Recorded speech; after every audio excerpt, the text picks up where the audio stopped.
Hey everyone, it is Nellie, the founder of the 6570 Family Project, where we are becoming and building women that are standing firm in our foundations of worth, esteem, and confidence. And today is about the grudge, right? And I'm not talking about that weird, I don't know if it was a slasher movie, it was a horror movie that was a while ago. I think I made it about 30 seconds through the promo, and I was like, nope, not even for me at all. But here's the thing. Women, in particular, young women, adolescent women, are experts at holding a grudge. I would say a lot of women are experts at this. We're like notoriously in shows and movies. Women are really emphasized as doing this, and I'll get into that in a little bit. But here's the thing. We're already really good at this, and it's thanks a lot to our biology. Our memory holds the way our memory is held, and our emotional protective instincts in order to protect ourselves and our families and our children, right? We remember, we know, don't go there, danger, don't go there, bad, we're going this way, right? But today it's more than just that.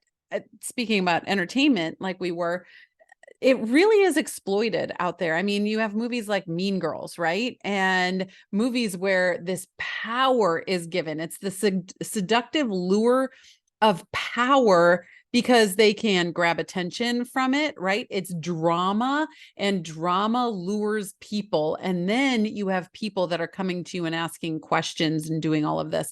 And so holding that grudge can be like a power injection for a lot of people. And even if they don't find it from outside, they can feel like they have power from within. Now, is this a good power to have? No, that's not the kind of power. My verse for the year is 2 Timothy 1:7, right? The Spirit doesn't come to give you fear, it comes to give you power, love, and self-discipline. That is a good power. The power that we're talking about here, from holding a grudge and saying, I have power within me, that is not a good power, right? That is that seductive lure of the lie of power right there. So first, what do we do if our young women are coming to us and they're holding a grudge? Maybe they're holding a grudge against you, but we're going to talk more in the context of holding a grudge against somebody else, so that when and if, hopefully not, but if they do start to hold a grudge against you at any time, they know these common steps that they've been through, that you've taught them with other people as well. Okay, so number one is get them on a common level with this person.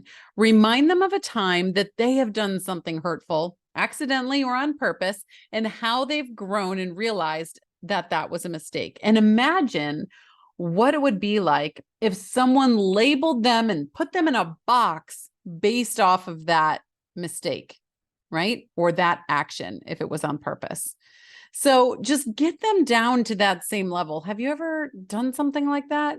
Yeah, that was a real bonehead thing for them to do. That was a really rude thing for them to do. Absolutely. And I completely understand why you're upset by that. Have you ever done something that was rude or anything like that before? And I know as a mom, you're probably, or a dad, you're probably like, I remember this. Don't do that. Now's not the time for that. You want to, you want to let them answer the questions. You ask, let them answer. Okay. So number one, get them on a common level. Number two is you want to create empathy. So look behind the behavior with this other person. Help your daughter look behind the behavior as to why they might be doing this or have made this choice, and keep asking why until you get to a level that they can empathize with, because hurt people hurt people. Now, not all hurt people, but here's the thing. Every human has been hurt. We can empathize and connect with one another on a level because we've all been hurt in some way that we can resonate with somebody else with, right? So this is an expedited version of what this conversation might look like, right? She comes to you, she's upset, she says, so-and-so, I don't know, let's call her Betty, right? Betty, she said I was a know-it-all. Well, why? Why do you think she said that? I don't know, because I answered the question faster than she did. Well, why do you think that bothered her so much? I don't know. Maybe she didn't have the answer and she just felt like she was less or not smart or something like that. I don't know. Right? that there's a bifurcation here. It could go this way. It could also go with, I don't know, she hates me or she doesn't like me, right? We'll talk about that in a second. But anyway, because she didn't have an answer and she might have felt less. Wow. Yeah, maybe. Have you ever felt that way? Right? And what did you do? Maybe she needs to be just shown some grace, because I know you felt that way too. I know I felt that way. I felt less than sometimes, and I probably did something that I shouldn't have and wasn't the best choice in the moment. So grace would probably have, grace and forgiveness and moving forward would probably have been the best thing to do. That's what your daughter, the young woman that you are mentoring or helping, can do. Now, what that other person does, should they, right? Should they come and apologize? Should they come and redeem themselves? Yes, absolutely. But your daughter does not have control over that. You want to help your daughter figure out what she can do, what is in her good power to do. She does not have the power to force somebody else to make an apology, right? Especially a genuine apology. But what is in her power is giving grace and moving forward. Okay. Now, going back a couple steps, if she would have said, I don't know, she just doesn't like me, she just hates me, whatever, asking her just one simple question of, is that really true? Do you really feel like that's true? Why? Why do you think that's true? Or if they say no, then you keep moving on to where we were, right? And just moving them forward and giving them, empowering them in what they can do in this situation. Okay. So number 3 is perspective and clarity shift. Help them see how much power this is having over them. It's hijacking their thoughts. It's hijacking their feelings. It's hijacking their behavior. Their night at home is completely ruined because, or their afternoon or whatever that is, because all they're doing is thinking about this. Your daughter has handed over any good power that she might have to this other person that was probably just a hurt person doing a hurtful thing, right?